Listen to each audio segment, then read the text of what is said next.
Now, as gunshots echo across the wind-swept, snow-covered reaches of the wild Northwest, Quaker Puffed Wheat and Quaker Puffed Rice, the breakfast cereal shot from guns, present the challenge of the Yukon.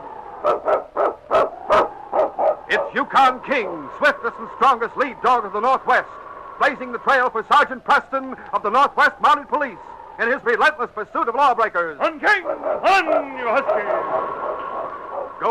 Gold discovered in the Yukon. A stampede to the Klondike in the wild race for riches. Back to the days of the gold rush. With Quaker Puffed Wheat and Quaker Puffed Rice, bringing you the adventures of Sergeant Preston and his wonder dog Yukon King as they meet the challenge of the Yukon.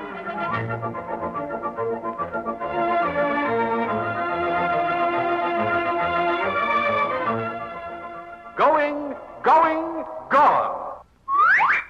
That's the way Quaker Puffed Wheat or Quaker Puffed Rice disappears at breakfast time. These ready-to-serve cereals hit the spot from first to last delicious spoonful. Yes, wheat or rice shot from guns is exploded up to 8 times normal size to make it crisp and tender.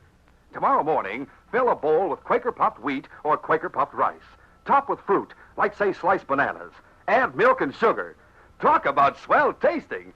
Say, just you watch it disappear, but fast.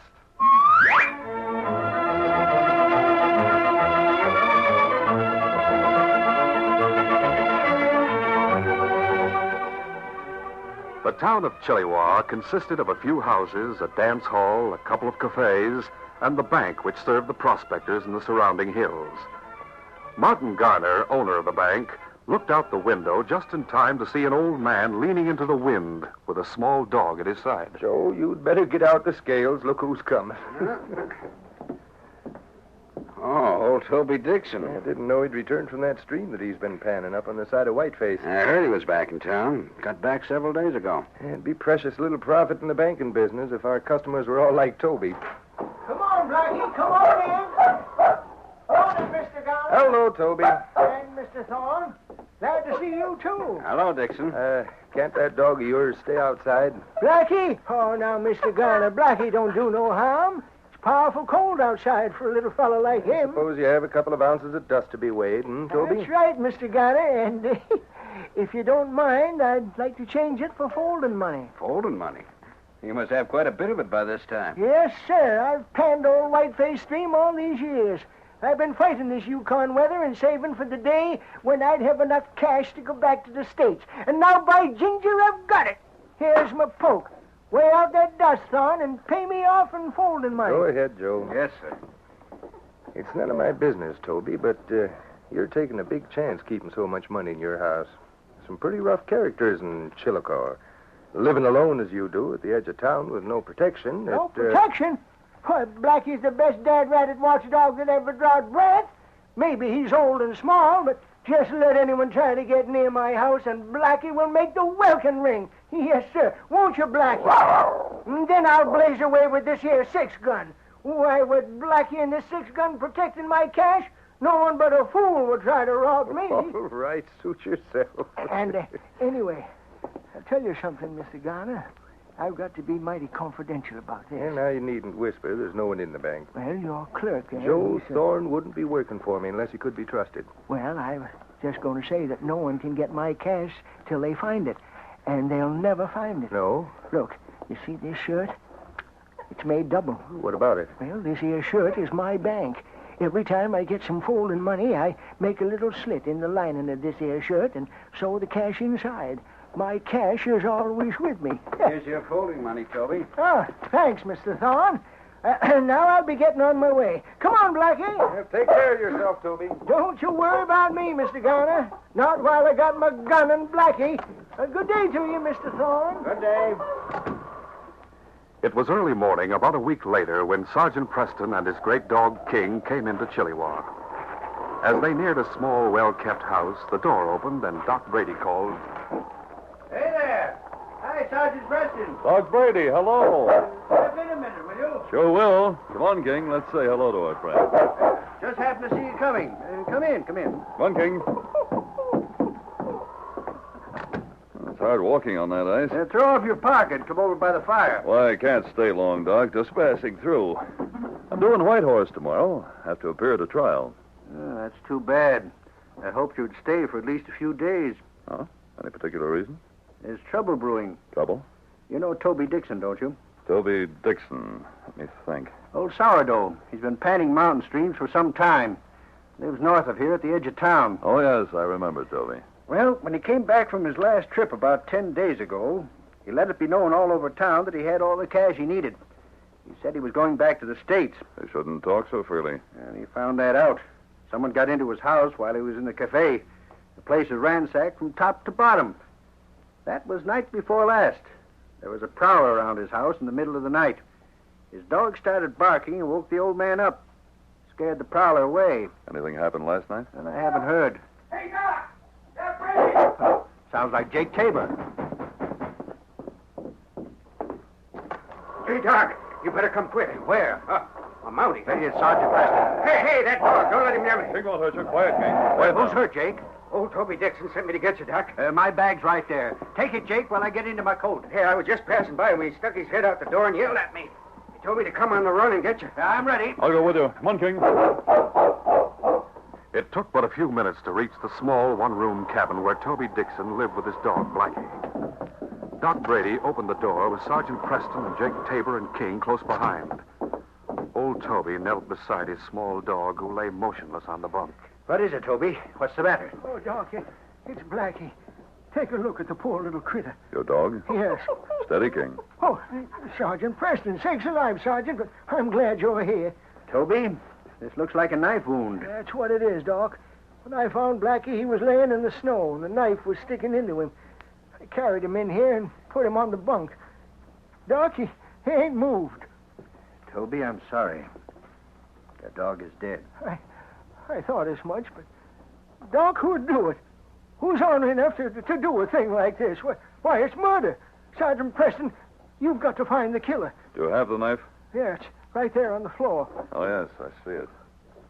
Oh, poor fella, doggone. Doggone, Toby. I'm sorry about that. I know what that dog meant to you. Yeah, he was my pal, that's what he was. He's been with me for 9 years. Have you any idea who did this, Toby? No, Where'd you find him, Toby? out front, laying on the ice. That ice won't show footprints.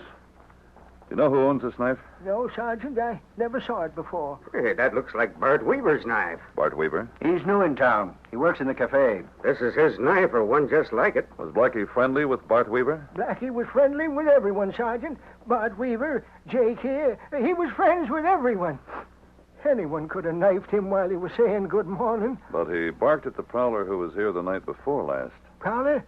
Oh, you know about that? I told him, Toby. Well, he'd bark at anyone who come sneaking up during the night, just the same as he'd be friends with anyone who come up to pat him during the day. Toby, I think your dog was killed by the man or men who were trying to steal your money. You're doggone right, Sergeant. He found out he couldn't do it with Blackie on guard, so he killed Blackie. But he won't get away with it, no siree. You'll get the killer, won't you, Sergeant Preston? You and King will get on his trail and stay on it until you get him. The ice doesn't show any trail, Toby. And a lot of people have walked over the street, so King couldn't follow his scent. But that won't stop you, Sergeant. Will it? Toby, I've got to leave Chiliwaw in less than an hour. I've got to be in White Horse tomorrow. No, Sergeant. I've got to be there to appear at a trial, but I'll come back here as soon as I can. And we'll see what we can do to find the man who killed your dog. I'll give a reward, Sergeant Preston. Look, I've got all my savings right here in paper money. It's sewed inside my shirt. Inside your shirt? I'll give every dollar of it as a reward. Toby, don't tell people where your money's hidden. Sure. I can trust you and Doc and Jake here. Well, don't tell anyone else. Now, listen, Toby. There might be another attempt to steal your money, so I'm going to leave King with you. You're going to leave your dog? Yes, and keep him with you every minute of the day and night till I get back. And then we'll see what we can do. Before I leave, we'll talk to Bart Weaver and see what he has to say about this knife. Doc returned to his office, and Jake remained to bury Blackie, while Sergeant Preston, accompanied by Toby and King, called on Bart Weaver in the cafe. Bart looked at the knife. That's my knife, all right. I lost it a couple of weeks ago. Where'd you get it, Sergeant? I found it. It was used to kill my dog. No, you don't say. Say, Toby, I'm sorry to hear that. I'm mighty sorry. I know how much you thought of Blackie. Why, you and him... Bart stuck to his story of having lost his knife some time previously. And in the limited time at his command, Sergeant Preston could go no further in the investigation. He and King returned to Toby's house. I give you my word, Toby. I'll return from Whitehorse as soon as possible. All right, Sergeant. Now, remember what I told you about King. And you, King, you're to take care of Toby. Understand, boy? Give King a good meal at supper time, Toby. I'll take care of him, Sergeant. You can bet on that. I've got a section of caribou hanging out back. He'll eat all right. You two should become great friends while I'm away. And you needn't worry about anyone getting close to your house. I won't worry. I reckon King's is just as good a watchdog as Blackie was. Bye, Toby. Bye, Sergeant. Bye, King. Now behave yourself, fella. Don't eat any strange food. Don't you worry, Sergeant. Like I said, I've got plenty of that caribou hanging out back. He'll be well fed. All right, Toby. See you soon. That night at supper time, Toby cut off a good-sized slab of the caribou meat that hung behind his house and gave King a hearty meal. As for himself, the old man had no appetite. He turned in earlier than usual and tossed restlessly for some time before he finally fell asleep. It was the middle of the night when a figure crept stealthily to the cabin door, opened it, and went inside. There was no alarm from King, who lay motionless near the foot of Toby's bunk. The great dog was at that very moment more nearly dead than alive, a victim of poison the intruder had put on the caribou meat that hung behind the cabin. Then Toby wakened. What's going on? I hear someone. Who are you? What are you doing in here? The man's hand holding a pistol rose and fell. The weapon's barrel thudded against poor Toby's head with stunning force.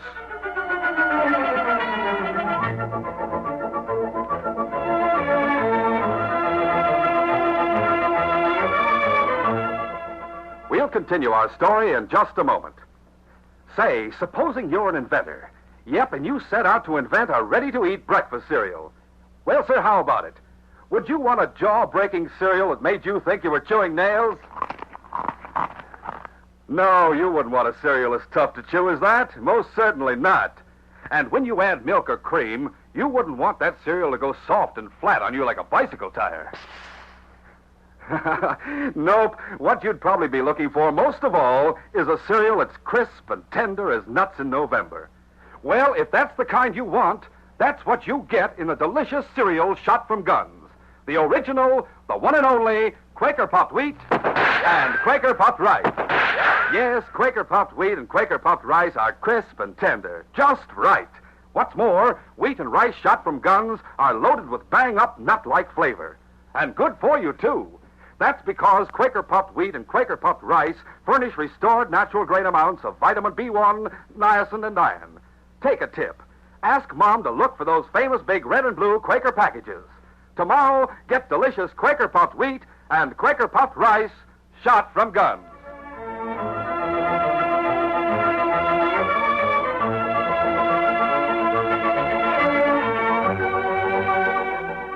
And now to continue our story.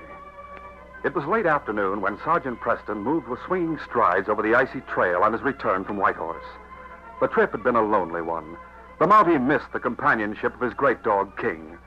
Throughout the trip, he had frequently thought of Toby Dixon.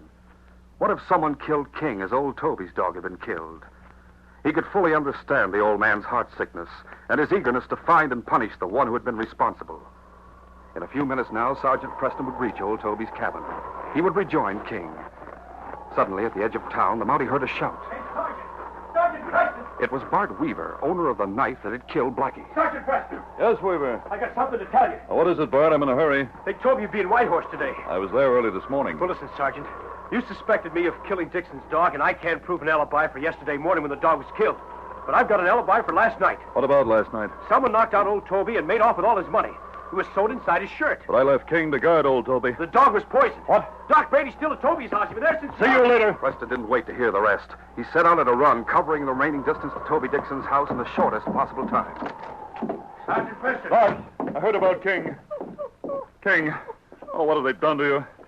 Look at him. Weak as a kitten. He's past the crisis and out of danger. You can thank Toby for saving his life. Toby? Oh, forgive me. I was so concerned about King. How are you? I'm all right, Sergeant. What happened last night? Well, I can't tell you much. I fed King some of the caribou that I had hanging out back. Yes? And I didn't have none my own self as I wasn't hungry. Well, We turned in, and sometime during the night, I woke up. I heard the floor creaking from someone moving inside the house. Could you see who it was? No, it was too dark, and something hit me on the head. I was knocked out. Come to, and then struck a light. Then I saw King stretched out on the floor. His legs as stiff as ramrods, and he was shaking like 60. What'd you do for him? Well, I knew it was poison, Sergeant. I'd seen it work before. I melted down some tallow and forced it down the dog's throat. He got rid of some of the poison. Then I give him some more hot tallow and kept it up until daybreak. I just happened to drop in this morning. I've been here ever since. Did King eat anything except that caribou? Not a thing, Sergeant. I examined the caribou. Someone had poisoned the meat. King, poor old fella. I've been afraid something like this might happen. That's why I've trained you to eat only food that's furnished by people we trust. But even with all of our precautions, someone nearly got you. Doc, you sure he'll be all right? Yes, after a few days' rest, he'll be as good as new. Toby, I can't begin to thank you for what you've done. I give you my word I'll not rest until I get back your money and find the man who killed your dog. King was carefully moved to Brady's home, where Sergeant Preston was to stay for the next few days. Then, during those days, while the dog regained his strength, the Mountie put forth every effort to find evidence against the man who had ransacked Dixon's home, stabbed his dog, poisoned King, and stolen old Toby's money. But his efforts led nowhere. It was evening when he sat with the doctor in front of the fireplace. King lay on the floor nearby. King seemed quite lively when we went for a walk tonight, Doc. He's nearly back to his normal strength. Perhaps he can go with me tomorrow. Yes, I think he can. Good. Hear that, King? I guess he'd be glad to be back in harness. But tell me, Preston, have you any idea as to the poisoner's identity? Yes, I have. You have? I'm pretty sure I know who he is. But that doesn't mean a thing. Besides, King's reaction doesn't back up my suspicion. Oh, I don't understand. Doc, you remember the first attempt to get Toby's money? Yes, someone ransacked his house while he was out. The thief didn't know where the cash was hidden, but the night King was poisoned, the thief knew just where to go for the cash. He slugged Toby and stripped off his shirt. At that time, not many people knew where Toby kept his cash. The banker knew it, and so did his clerk. Toby told both of them. Yes, but they knew about it before the house was ransacked. If either Garner or Joe Thorne had turned thief, they'd have known where to go for the cash. Well, that's good logic. They wouldn't have searched through the house while Toby was out. Now, when the thief actually got the cash, he knew where to look for it. He slugged Toby and stripped off his shirt. That means that the thief is a man who learned about that shirt on the day of the robbery. Yeah, that narrows it down. To one man, Jake Tabor, who was with us when Toby told about his shirt. Jake Tabor. And he's just the type. Preston, I think he's your man. I can't find a shred of evidence to back that suspicion, Doc. I'm trying to think of a way to trap Jake Tabor, make him show his hand. I think I have a way, but I'll need your help, Doc. Count on it. Now, here's my plan. You've got to call on Toby tonight. Tell him he's to become ill, very ill. Then go to the cafe and tell Bart Weaver and a few others that you're very concerned. Hint that Toby might be coming down with a very serious fever. Something. It was 1 hour later when Doc Brady visited the cafe. Yes, indeed, Bart. I just came from Toby's place, and frankly, I'm very, very worried. Poor old Toby. His luck is sure running muddy, eh? Hey, Doc, what's that about old Toby? Oh, hello, Jake. Toby got more trouble? He's sick, Jake, and I'm afraid it might be very bad. I'll know better in the morning. Well, what's the matter with him? Looks like the fever. Fever? Very, very dangerous fever. As bad as smallpox. Hey, did I hear some mention of smallpox? Yes, you did, Thorne. Doc was just saying that Toby's got a fever that's worse than smallpox. No, I'm not sure, mind you. I'll see what develops in the morning. Worse than smallpox. Gosh, Doc, is that catching? Yeah, is it? If Toby has the fever I'm thinking of, we'll have to put a guard at his house to be sure no one gets close to him. I suppose you can cure Toby. I'll do my best. I'll hurry over to Whitehorse and get a special medicine. The only thing that will prevent or cure such a disease. Prevent it, you say? Uh-huh. It would protect a man who had been exposed to it. Can't you get enough of that medicine to supply the folks here in town, Doc? Just so none of us would catch it? Oh, no, Bart. That would be out of the question. As a matter of fact, I'll have to do a lot of persuading to get the doctor in Whitehorse to give me enough for Toby. There's very little of that medicine in the Yukon Territory. Nowhere near enough to supply people who are not ill. What are we going to do? Well, we'll hope for the best. I'll be seeing you, boys. So long, Doc. After Doc had left the cafe, the news spread rapidly. By the following morning, the whole town was buzzing with talk about old Toby's mysterious ailment. When a guard was placed at Toby's door, the worst fears were confirmed. Toby's in a bad way. Poor old critter, I'm sorry for him. Did you hear what Doc said last night about a special medicine? Yeah, Toby's had a lot of hard luck. Sergeant Preston heard snatches of conversation from the curious onlookers. Then the doctor came out of the house dressed for travel. Ready, Doc? Yes. How's our plan working? First rate so far. Sorry you have to take a trip to Whitehorse. Oh, I don't mind. It'll do me good. Now, let me see. I should be there by noon and back here sometime in the late afternoon. And while you're there, you'll pick up a bottle of medicine with Dr. Jackson's name on it. Leave that to me. I'll keep an eye on Jake. If he's as guilty as I think he is, he'll be very worried about the shirt in his possession. I've dropped a few remarks hinting that Toby's stolen shirt might carry the fever germ. He'll make an attempt to waylay you on the back trail, take the medicine away from you. And if he comes out to meet me, you'll be following him. That's right. King and I will follow him, and I hope we'll finish this day with a confession. As the day passed, Jake went about his normal pursuits with Sergeant Preston watching. Mid-afternoon found Jake still in town, engaged in a poker game in the cafe. Sergeant Preston and King were waiting outside. King, if Jake intends to intercept the doctor, it's time for him to leave town. The minutes dragged into an hour. It was time for Dr. Brady to be back, and Jake still lingered at the card game. King sensed his master's restlessness.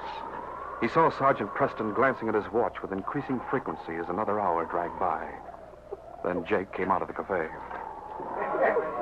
I'll be back tonight to give you boys a chance to get back your losses. Oh, hello, Sergeant. Howdy, King. How'd you make out, Jake? I want to tidy some of the boys. They're all skittish about the chances of catching Toby's fever. Their minds ain't on the game. I see. I want enough to buy me some new clothes. I'm on my way to spend it before I get into another card game. Well, see you again. King, he certainly doesn't act like the guilty man. Once more, the Mountie looked at his watch. Dr. Brady should have been back here an hour ago. I wonder. We're going to go out and meet him. Come on, King. King thrilled to the summons. It was good to be back on the trail, trotting at his master's side. Sergeant Preston had traveled less than 1 mile after leaving the town when he saw Doc Brady. Doc, come on, boy. There was something wrong. Doc's hat was gone, and he walked with dragging steps, weaving from side to side. Preston, Doc, what's the matter with you? What happened? you said you'd watch. Here, take my arm. No, I'll be all right in a few minutes. How did Jake get away from me? He didn't. He's in town right now. Someone slugged me from behind. I don't know who. I was unconscious. When I came to, the bottle of medicine was gone.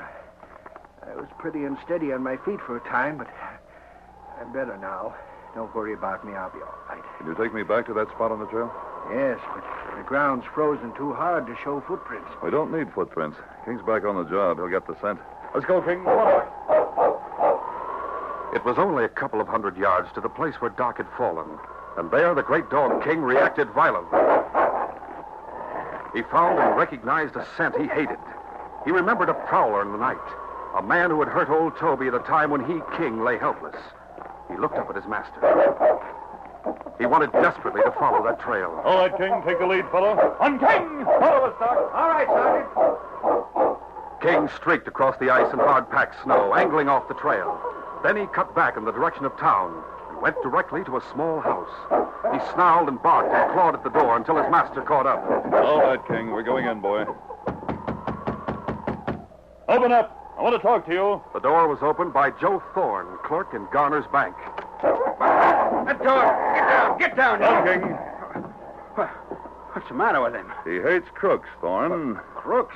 You knocked Dr. Brady down. No, Don't lie about it. King has the scent. He followed you. I think a search of this house will reveal the bottle of medicine you took from Doc Brady. He's on the way here and will identify it. And the search might reveal Toby Dixon's shirt. Get that dog out of here. He's on the track of something. Get out of there, you mutt. Get away from that pen. Get away. Found something. Don't kill him. Oh, you don't, Thorne. I'll take that gun. Go. Now stand over there. We'll see what King's trying to pull out from under that mattress. Preston, this is Thorne's house. Yes, and come here, Doc. Look what King found. Toby Dixon's shirt. Then Thorne is the one. That dog, that confounded dog. Yes, the dog you tried to poison. I admit it, Preston. I guess you win. You tried to frame Bart Weaver for the stabbing of Blackie. I found his knife. I meant to return it to him, but I didn't get around to it. And when I learned that old Toby had money, well, you know the answers. All the answers but one. I can't understand why you ransacked the house on the first night you tried to steal the money. It wasn't me the first night, Preston. Huh? It was my boss. The banker? Yeah, Garner himself. He was afraid someone would rob Toby. So he went to the house and messed things up a little, hoping to frighten the old man into putting his money in the bank. Yeah, that'll be doggone. He was sure someone would get the cash that's inside that shirt. And so was I. And I thought I might as well be the lucky one. I'm telling you all this because I'm done for. I've been handling that germ-laden shirt so much I'm ready to catch the fever. In fact, I feel the beginning of it already. And what about that medicine you took from me? I was just going to take it when that dog came barking at the door. It won't matter, Thorne, because you see, there is no fever. No fever? Oh, Toby, just as well as I am. No. And that medicine is nothing but ordinary bitters. Frick! Outguessed all the way. And all because of a dog. Yes, King. Thanks to you, boy, this case is closed.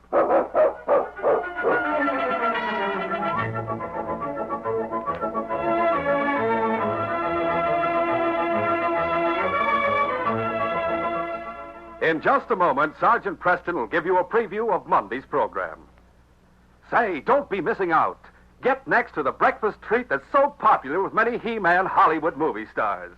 Yes, you've guessed it. It's swell-tasting Quaker Puffed wheat or Quaker Puffed rice with milk and fruit. Check up right now. Make sure to have a good supply of both delicious kinds on hand for this coming weekend. And don't forget, wheat or rice shot from guns is never sold in bags or bulk. Always buy the big Quaker red and blue package. That's your guarantee you're getting the original, crisp, fresh Quaker Puffed rice and Quaker Puffed wheat. These radio dramas, a feature of the Challenge of the Yukon Incorporated, are created and produced by George W. Trendle and directed by Fred Flowerday. This story was written by Fran Stryker. The part of Sergeant Preston is played by Paul Sutton. They are brought to you every Monday, Wednesday, and Friday at the same time by Quaker Puffed wheat and Quaker Puffed rice, the breakfast cereal shot from guns. Listen Monday when Sergeant Preston and Yukon King meet the Challenge of the Yukon in the adventure of the Samaritan of the Trail. The Samaritan was known as Father John. We knew that the last years of his life had been devoted to the service of his fellow men, but his life before that time was a closed book. Then one day, King and I learned the grim secret of his past. That was the beginning of an exciting manhunt with death as a milestone. Be sure to hear this exciting story Monday. Till then, this is J. Michael wishing you goodbye, good luck, and good health from Quaker Puffed wheat and Quaker Puffed rice. So long.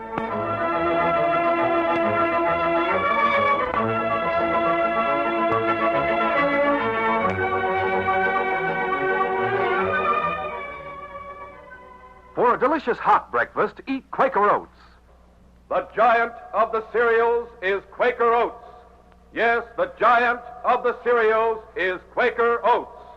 Delicious, nutritious, makes you feel ambitious. The giant of the cereals is Quaker Oats. Say, boys and girls, do you want to be a star someday in sports and activities? Then start on good Quaker Oats breakfast tomorrow. 'Cause nourishing oatmeal gives you more growth and endurance than any other whole grain cereal. Still less than 1 penny a serving. Quaker and Mother's Oats are the same. This is ABC, the American Broadcasting Company.